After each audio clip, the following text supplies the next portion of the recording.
Hey guys, Mr. Happy here, and welcome to Final Fantasy Bestiary. This series is dedicated towards discovering the history and lore behind some of Final Fantasy's most iconic creatures and characters. This episode we will be discussing the lightning horse Ixion. This video was requested by PS Expert since I am currently playing Final Fantasy X HD Remaster.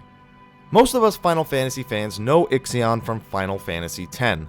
But as with most Final Fantasy content, some of the history is pulled from some form of mythos.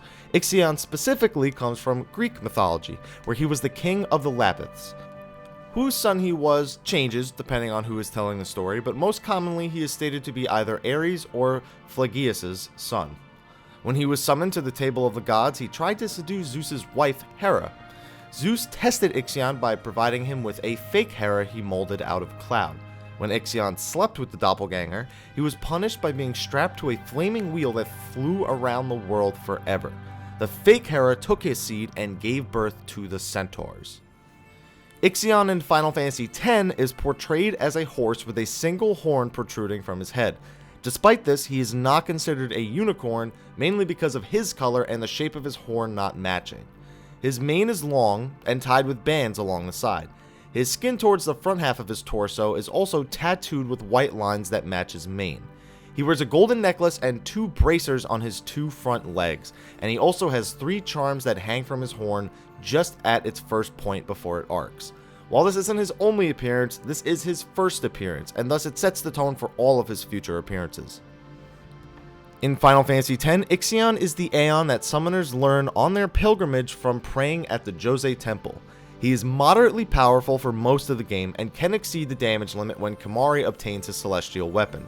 In the International and HD remasters, Dark Ixion can also be fought, sent by Yu Yevon to stop Yuna from completing her journey and destroying him along with Dream Zanarkand. In X 2, Ixion returns, controlled by Shuyan and merged with Al Bhed Machina to strengthen himself.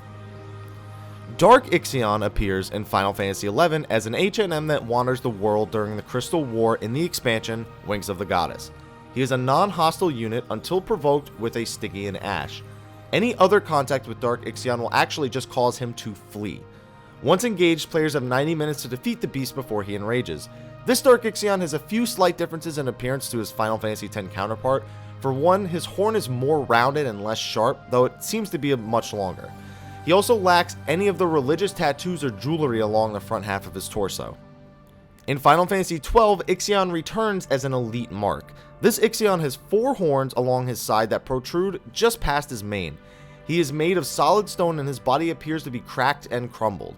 Completely surrounded in lightning, he can cause major issues for players when encountered, as he uses a range of buffs, debuffs, and super powerful attacks. His health is not incredibly high, so a high level party can usually finish him rather quickly. Ixion also makes an appearance in Revenant Wings as a summon, taking on a more cartoony look as most summons do in this game. Other than these titles, Ixion just appears in a few others. He is one of Yuna's summons in Dissidia Duodecim, there is a card for him in the trading card game, and he appears in Final Fantasy Unlimited. In all cases, he's just a minor role, and due to his limited appearance in the series, he is quite commonly praised as one of the more unique summons in the series. We can only wonder where the Thunder Horse will pop up next. Thank you for watching. If you enjoyed it, be sure to like, favorite, subscribe, and share for more Final Fantasy videos. Be sure to check out the rest of my channel in case there's anything else there that you enjoy. Also, be sure to like me on Facebook, follow me on Twitter where you can make suggestions or just pick my brain if you want to. Also, feel free to follow me on Twitch where I do live streaming Diablo 3 Reaper of Souls right now, but I am going to be finishing up Final Fantasy X HD Remaster sometime in the coming week. So if you want to get an update about when I'm going to be live streaming that, be sure to hit a follow on my Twitch page. But anyway guys, thank you for watching, and until next time, take care.